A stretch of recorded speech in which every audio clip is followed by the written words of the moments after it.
প্রয়াগে ডুবে স্নান করে বলেছিলেন তুলনাহীন ব্যবস্থাপনা। ত্রিবেণীতে এসে জল মাথায় ছিটিয়ে বললেন দারুণ। হুগলির সাংসদ রচনা বন্দ্যোপাধ্যায় পোশাকেও ছিল চমক।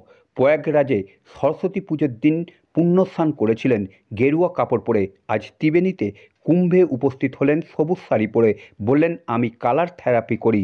উত্তরপ্রদেশে প্রয়াগরাজে মহাকুম্ভে পুণ্যস্নান করেছিলেন তৃণমূল সাংসদ রচনা বন্দ্যোপাধ্যায়। সেই স্থানেই ভিডিও তার সামাজিক মাধ্যমে দিয়েছেন।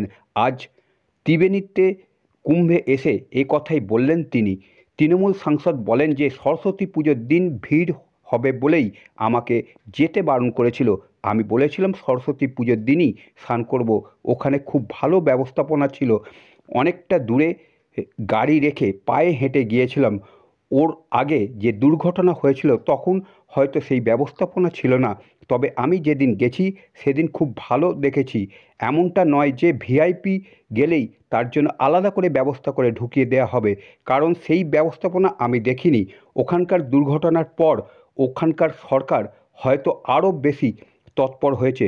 কোটি কোটি লোক ওখানে গেছেন। মানুষ যদি একটু দৌড়তে শুরু করে তাহলে কি হতে পারে।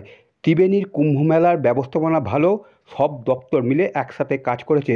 স্নানের ঘাটগুলো একটু সংস্কার করা প্রয়োজন।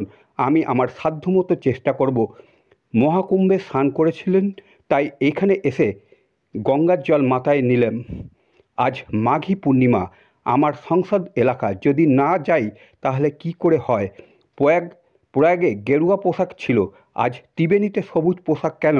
প্রশ্নের উত্তরে রচনা বন্দ্যোপাধ্যায় বলেন, আজকে বুধবার আমি সবুজ পরি, আর তাছাড়া আমি কালার থেরাপি করি।